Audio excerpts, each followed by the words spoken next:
Hola y bienvenidos a las noticias más importantes del país en www.redmasnoticias.com.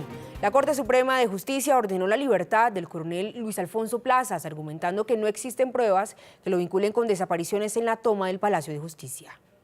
Luego de un año de estudio, con una votación de 5 votos a favor y 3 de salvamento de votos, la Corte absolvió al coronel en retiro Alfonso Plazas Vega por la desaparición de la guerrillera del M-19 Irma Franco y el administrador de la cafetería del Palacio de Justicia Carlos Augusto Rodríguez. En su lugar, lo absuelve de tal conducta en las personas mencionadas.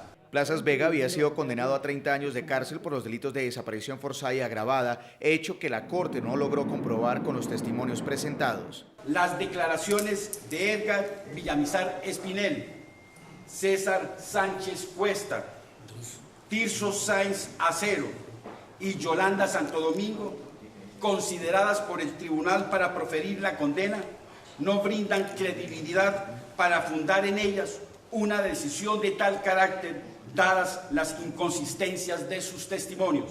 En el mismo fallo se ordenó a la Fiscalía investigar los hechos relacionados con la retoma del Palacio de Justicia. La sentencia emitida no impide la continuación de los procesos penales seguidos a los miembros de las fuerzas militares por el mismo hecho o de aquellos que la Fiscalía haya iniciado o en el futuro inicie por la operación militar de retoma del Palacio de Justicia. La Corte además afirmó que el coronel no cumplió labores de inteligencia durante la retoma del Palacio y no era su deber la identificación de las víctimas y personas que se encontraban en el Palacio de Justicia los días 6 y 7 de noviembre de 1985. El coronel Luis Alfonso Plazas entregó sus primeras declaraciones luego de conocer la decisión de la Corte Suprema de dejarlo en libertad. Lo primero que voy a hacer es viajar al exterior a buscar a mis hijos, a mis nietos, a mis nueras y compartir con ellos los momentos de amor familiar que he perdido a lo largo de todo este largo tiempo, 8 años y 5 meses. En Nueva York, la familia del coronel Alfonso Plazas Vega celebró la decisión de la Corte de absolver al militar por el caso del Palacio de Justicia. Para Alfonso, Miguel y Camilo, los hijos del coronel Luis Alfonso Plazas Vega, termina esta pesadilla de más de 8 años de ver a su padre tras las rejas. Camilo, bienvenido a Red Más Noticias. Por supuesto, emocionante la noticia de la libertad de su padre. Cuéntenos cómo lo recibieron. Sé que sus dos hermanos, bueno, los 3 hijos del coronel están en el exterior. ¿Cómo recibieron la noticia? La verdad, recibí una llamada de mi mamá, esperando la llamada, muy pendientes, ya te imaginas, por chat. Hasta que ya me llamó y me confirmó que era un hecho, que la absolución era una realidad finalmente y bueno, la verdad con mucha emoción, con muchas ganas de estar con la familia.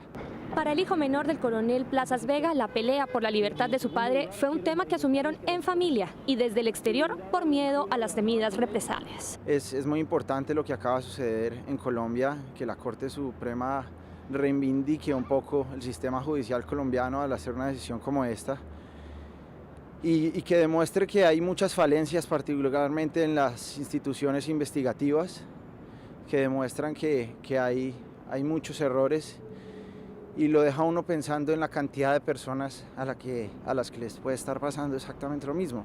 En Nueva York, Laura Hernández, Red Más Noticias. Humberto de la Calle y Sergio Jaramillo resolvieron algunas de las dudas puntuales de la opinión pública tras el anuncio del acuerdo de víctimas en La Habana. Se refirieron a la participación en política de las FARC y en el fuero presidencial ante el Tribunal de Paz. Los negociadores insistieron en que el acuerdo está pensado para que las FARC terminen haciendo política. No mezcla de armas y votos.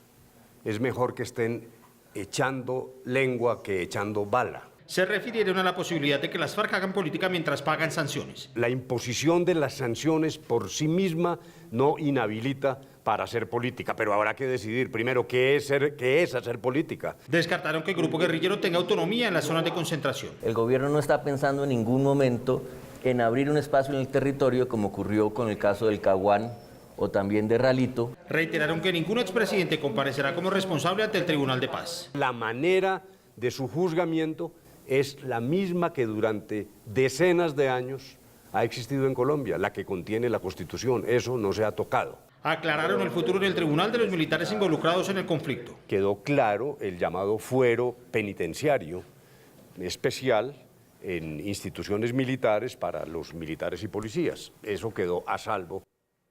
Varios colectivos de víctimas expresaron sus reparos por lo que consideran algunos vacíos en el acuerdo anunciado en La Habana. Representantes de minorías como los afros y los indígenas creen que la negociación está coja en varios aspectos. Para algunos representantes de víctimas, la falta de claridad sobre quién elegirá a los magistrados del Tribunal de Paz puede echar por la borda la posibilidad de saber la verdad plena sobre el conflicto. No que pase como esa verdad mentirosa de que asistimos cuando se desmovilizó el paramilitarismo. Los indígenas lamentan que a la hora de las reparaciones no se haya hablado de las afectaciones que sufrieron sus territorios. Su cultura, la lengua, sus tradiciones, sus usos y costumbres, el mismo respeto hacia la autonomía en el territorio. Aunque tienen certeza de que la ruta de atención hoy está asegurada, temen que a futuro se centre más en el tema de verdad y justicia que en el de reparación efectiva. Necesitamos una reparación en vivienda digna, necesitamos una reparación en salud, necesitamos una reparación en proyectos productivos. Sin embargo, la unidad de víctimas fue enfática en reiterar que la atención está garantizada y que el acuerdo está pensado precisamente para eso. No hay por qué preocuparse, la ley de víctimas no se va a reformar, al contrario, se va a fortalecer, se va a adecuar ahora a un proceso sí participativo con base en los mecanismos que existen ahorita de participación. Las víctimas lamentaron que las FARC no hayan expresado su voluntad explícita de aportar económicamente en el tema de reparación. El defensor del pueblo lamentó que en el acuerdo de víctimas no se haya acogido la propuesta de ir a la selva por los niños reclutados y expresó su preocupación por otros temas. El defensor aseguró que es preocupante que la mesa de diálogos no se haya pronunciado en torno a la propuesta hecha por su despacho y varios organismos de derechos humanos para rescatar a los menores reclutados y que fue revelada en exclusiva por Red Más Noticias. Hubiésemos querido encontrar una referencia expresa a la propuesta que hicieron varias instituciones en cabeza de la Defensoría del Pueblo, las voces y oportunidades para los niños, niñas y adolescentes en la construcción de un proceso de paz. Aseguró que en la opinión pública existen serias preocupaciones sobre temas puntuales del acuerdo de víctimas. Muchas inquietudes que obviamente este documento de las FARC no las absuelven ni positiva ni negativamente. Finalmente reiteró que la entidad seguirá atenta a la defensa de los derechos de las víctimas. El ministro de Defensa, Luis Carlos Villegas, indicó que el cese al fuego bilateral solo llegará cuando se cumplan en detalle condiciones como la separación entre las FARC y su armamento. Un cese al fuego donde esté plenamente establecido qué, cuándo, dónde, quiénes, qué se puede hacer, qué no se puede hacer y durante cuánto tiempo.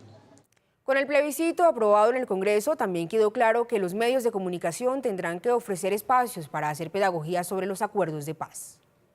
Se ha dado una nueva polémica por la posibilidad de imponerle a los medios de comunicación la divulgación de lo acordado con las FARC en el camino de la implementación. Esa fue una iniciativa del Congreso. Obviamente debe ser estudiada por la Corte Constitucional. Aún falta por determinar la metodología de divulgación. Mirar la manera más eficaz de hacerlo, mirar la manera más transparente de hacerlo, si son bloques de 5 minutos diarios, si son 1 minuto cada determinado tiempo, si son píldoras sobre cada uno de los temas de los acuerdos. El gobierno nacional aclaró que la medida será democrática. No es una camisa de fuerza, hay un escenario para concertar con los medios la mejor utilización de ese tiempo. Esta medida hace parte del paquete que fue aprobado por el plebiscito que refrendará los acuerdos de paz el otro año. Aunque las sesiones ordinarias del Congreso ya terminan, el gobierno citó a sesiones extraordinarias hasta el próximo 22 de diciembre. El Congreso aún tiene agenda legislativa pendiente para este año. Y hay un proyecto en donde evidentemente hay un especial interés del Gobierno Nacional, que es el proyecto de ley llamado Ley Sidres. Aunque el gobierno no citó a extras por el caso Pretel, los senadores estudiarán el tema. El Senado tiene una responsabilidad y es elegir una comisión de instrucción para que investigue y acoja el informe que ha presentado la Cámara de Representantes. Esperan conformar la comisión el próximo lunes. La comisión tiene opciones como, por ejemplo, suspender al señor magistrado hasta que tome el Senado una decisión definitiva que puede ser la destitución o no. Durante las extras también se discutirá el cupo de endeudamiento. El Cerro de Monserrate volvió a arder. Un incendio arrasó 2 hectáreas ubicadas muy cerca al lugar donde hace 2 meses se presentó otra emergencia. El incendio empezó a las 10 de la mañana y provocó el cierre del sendero a Monserrate. Las llamas sobrepasaron los 2 metros de altura y para sofocarlas se necesitaron de 27 bomberos y un helicóptero de la Fuerza Aérea acondicionado con un Bambi Bucket de 500 litros de agua. Nosotros presumimos que pueden ser manos criminales. El incendio está al sur del sendero. por donde pasa la gente. La emergencia dejó a una persona lesionada. Un vaquiano, una persona de civil, que lo afectó el humo y se desmayó. A esta hora, los bomberos terminan de controlar algunos puntos calientes. Gracias por acompañarnos. Hasta aquí nuestro resumen informativo. Para conocer más sobre estas y otras noticias, no se desconecte de www.redmasnoticias.com.